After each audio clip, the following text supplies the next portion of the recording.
Good morning. Well, it's a brisk morning here in Colorado.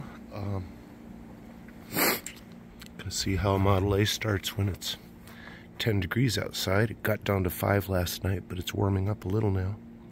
We're up to 10. Yay. This is Cherry, my 1929 Murray-bodied 4-door. I bought this as a parts car, but I didn't intend to part it out. I intended to drive it immediately.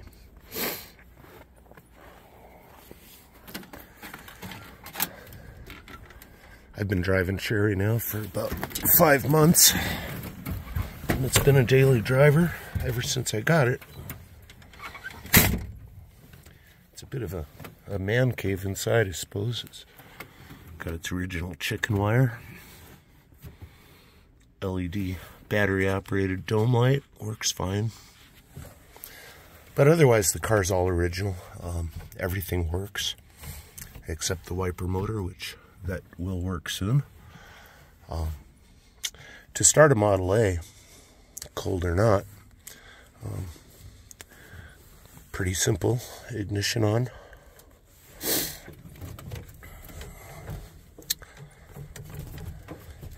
Gas on. There's a fuel shutoff underneath the tank. Reason for that, it's gravity feed fuel, and the carburetors, they don't mind leaking a bit sometimes.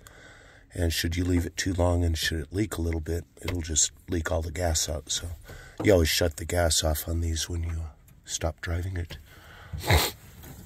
So ignition's on. Model A's have a spring-loaded choke, and they seem to like to be choked just for a moment. And then you release the choke and it pops back in. I put a magnet on the choke, so I actually have to push it back in.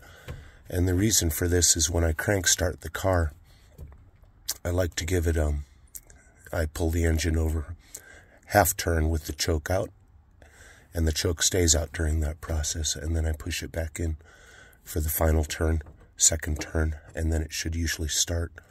Maybe unless it's real cold. Again, it's 10 degrees outside right now, so we'll give this a shot. So retard the timing. You could leave it advanced, but if you do, the engine wants to kick back a little bit, and it's harder on the starter motor. Or if you were hand cranking it and it kicked back, it could be really hard on your hands and your arm.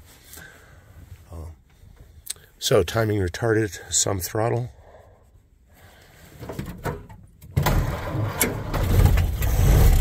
So that's kind of how I would expect a Model A to start on a warm day or a cold day.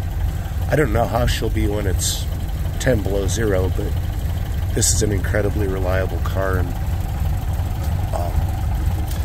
I won't lie, it needs a lot of work, but it's very drivable the way it is.